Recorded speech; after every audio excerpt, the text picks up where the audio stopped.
한 주간 대통령 행보를 통으로 묶어 전해드립니다. 이재명 대통령이 올해 정부의 경제 성장 전략을 발표하는 보고회를 주재했습니다. 이 대통령은 새 정부가 경제를 운영하는 첫 해라며 성장 결과가 모두에게 돌아가지 않는 과거의 패러다임에서 벗어나야 할 거라고 강조했습니다. 국가가 성장하는 만큼 국민 모두가 함께 그 성장의 기회와 과실을 함께 누리는 그런 경제 대도약을 실현하겠다는 것이 이번 정부의 강력한 의지입니다. 이 대통령은 그러면서 과거와 달리 K자형 성장이란 도전에 직면해 있다며 경제 상황이 나아지더라도 국민이 변화를 체감하지 못할 가능성이 크다고 진단했습니다. K자형 성장은 일부 계층은 빠르게 성장하지만 다른 일부는 오히려 침체될 수 있는 양극화 현상을 말하는데 이 대통령은 이 같은 문제가 특히 청년 세대에 부담이 될 수 있다고 설명했습니다. 그러면서 고용절벽에 몰린 청년들의 현실을 무겁게 받아들여야 할 거라고 덧붙였습니다. 40만 명이 넘는 청년들은 기업으로부터 경력을 요구받는데 정작 그 출발선은 누구도 책임지지 않고 있는 상황입니다. 국가적 위기로 엄중하게 인식하고 국가 역량을 총동원한 특단의 대책을 마련해야 할 것입니다. 이어진 토론에서는 잠재 성장률 반등, 균형 성장과 양극화 극복 방안 등에 대해 기업 대표와 관계부처 장관 등이 자유롭게 의견을 교환했습니다. 이 대통령은 보고회를 마무리하면서 이날 발표한 경제 성장 전략을 국민에게 모두 공개하고 국민 의견을 수렴할 수 있도록 해줄 것을 주문했습니다. 새해 첫 수석보좌관 회의를 주재한 이재명 대통령. 지난해 하반기부터 나타나고 있는 변화의 씨앗들을 국민의 삶 속에서 체감되는 구체적 성과로 만들어야 한다고 강조했습니다. 아무리 그럴듯한 계획과 비전도 국민 일상을 실질적으로 개선하지 못하면 그 정책은 완전한 것이라고 평가하기 어렵습니다. 각 부처 그리고 각 비서관실, 보좌관실은 국민 체감 국정의 최우선적 목표를 두고 국민의 삶이 어떻게 달라졌는가를 기준으로 삼아서 정책 전반을 면밀하게 점검해 주시기 바랍니다. 이 대통령은 2026년이 성장의 대전환을 통한 국가 대도약의 출발점이 되도록 이념과 진영을 넘어 국내 역량을 하나로 모아가겠다고도 밝혔습니다. 특히 지방과 중소벤처기업, 스타트업, 청년 등 상대적으로 소외됐던 영역이 새로운 성장의 축으로 자리 잡을 수 있도록 정책적 역량을 집중하겠다고 언급했습니다. 미래 첨단 산업 경쟁력 확보의 중요성도 강조했습니다. 전 세계가 각축을 벌이고 있는 인공지능 대전환은 이제 개별 기업을 넘어 국가의 명운을 가르는 요소까지 발전했습니다. 이 대통령은 인공지능을 사회 전 분야의 질적 대전환의 토대로 활용할 수 있도록 인재 확보와 인프라 확충 등의 속도를 낼 것을 각 부처와 청와대 참모들에게 주문했습니다. 이어 미래의 에너지를 어떻게 준비하고 에너지 전환에 맞춰 어떻게 대비하느냐에 따라 나라의 성장과 운명이 결정될 수 있다며 에너지 대전환도 착실하게 준비해야 한다고 강조했습니다. 이재명 대통령이 중국 순방 기자단과 오찬을 함께했습니다.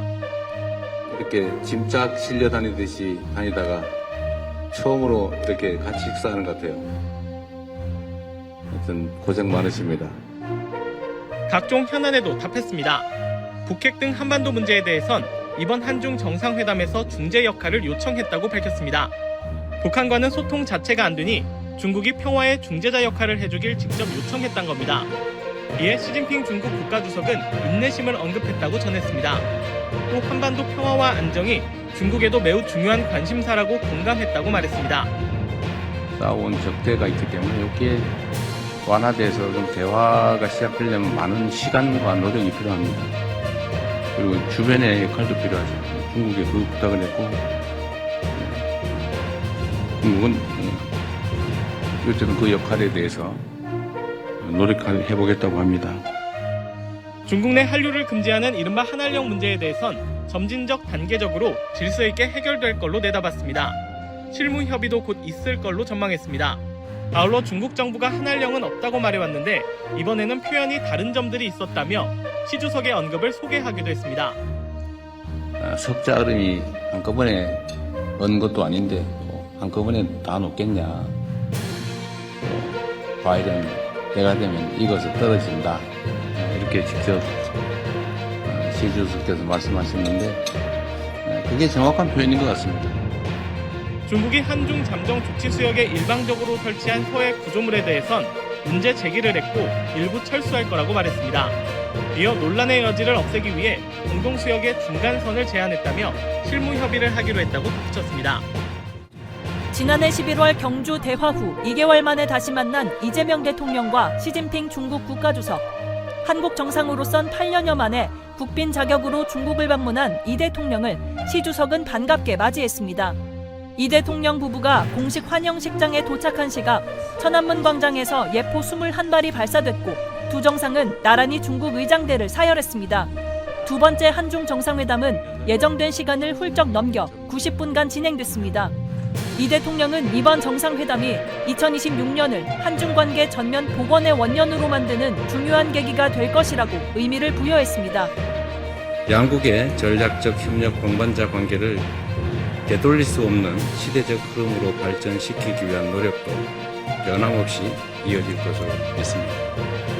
이 대통령은 한중은 국권 회복을 위해 서로 손을 잡고 함께 싸웠던 관계라며 시 주석과 함께 양국 관계 발전의 새로운 국면을 열어가고 싶다고 말했습니다.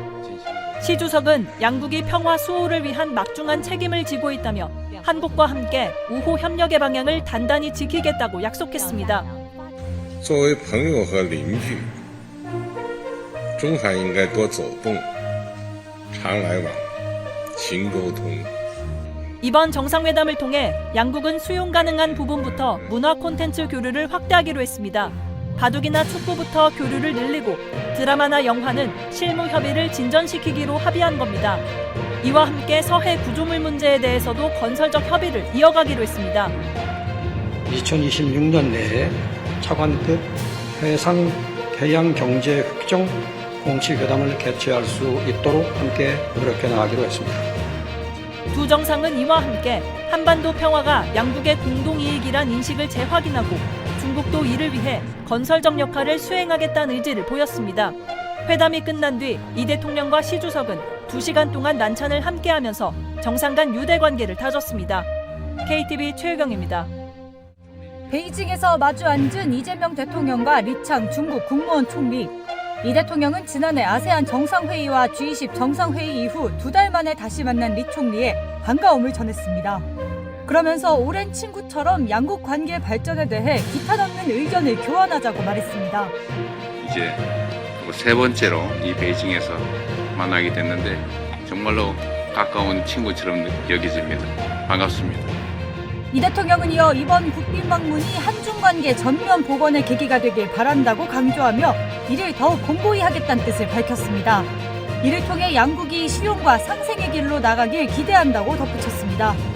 올해를 한중 관계 전면 복원의 원년으로 삼고 한중 관계 발전을 되돌릴 수 없는 시대적 흐름으로 공고히 하려고 합니다. 리 총리는 한국과의 관계를 외교에 있어 늘 중요한 위치에 두고 있다고 화답했습니다. 그러면서 전날 이 대통령과 시진핑 주석의 회담을 통해 양국이 새로운 국면을 맞았다고 평가하며 양국 국민의 더 많은 혜택이 돌아갈 거라고 말했습니다. 我相信随着双方各领域合作的不断推进，一定能够为两国人民带来更多的福祉。 이 대통령은 이에 앞서 중국의 국회의장격인 자오러지 전국인민대표회의 상무위원장과 만났습니다. 이 대통령은 한중 관계를 더 발전시킬 수 있도록 적극적인 지지를 당부했고 자오 위원장은 양국의 우호와 협력은 한중 관계의 선명한 바탕이라며 지지의 뜻을 전했습니다. 이재명 대통령의 중국 국빈 방문 계기로 열린 한중 비즈니스 포럼. 600여 명의 한중 주요 기업인이 참석한 가운데 이 대통령은 양국 기업인 간 교류의 중요성을 강조했습니다. 좋은 이웃은 천만금을 주고서라도 얻을 수 없을 만큼 귀하다고 하지 않습니까? 여러분들이 바로 그 천만금보다 귀한 서로의 이웃입니다. 이 대통령은 그러면서 과거 고려와 송나라 시기의 벽난도를 언급했습니다. 900년 전 벽난도는 양국 문화적 성숙을 도모했고 외교적 갈등이 있던 시기에도 교류가 중단되지 않았다며 벽난도 정신은 오늘날 다시 주목할 지점이라고 말했습니다. 상품과 사람의 이동을 넘어 기술과 가치, 문화와 신뢰가 함께 흐르는 협력. 변화의 바람 속에서도 연결과 소통을 멈추지 않는 협력의 자세가 우리에게 꼭 필요하겠습니다. 이어 한중 관계 회복에 있어 양국 기업인의 실질적인 경제 협력이 중요하다고 밝혔습니다. 구체적으로 제조업 분야와 문화적 교류에 협력할 것을 제안했습니다. 이 대통령은 특히 우리 정부는 제조업 전반에 인공지능을 접목하고 있다고 소개하며 협력을 당부했습니다. 이 대통령은 아울러 양국 기업인과 별도 간담회를 열고 기업인들의 목소리를 직접 듣는 시간을 마련하기도 했습니다. 이날 포럼에는 이재용 삼성전자 회장 등 기업 총수들이 대거 참석했고 중국에서는 허리펑 경제 담당 부총리를 비롯해 200여 명의 기업인이 자리를 메웠습니다. 양국 재계가 공동 개최하는 비즈니스 포럼은 2017년 이후 9년 만입니다.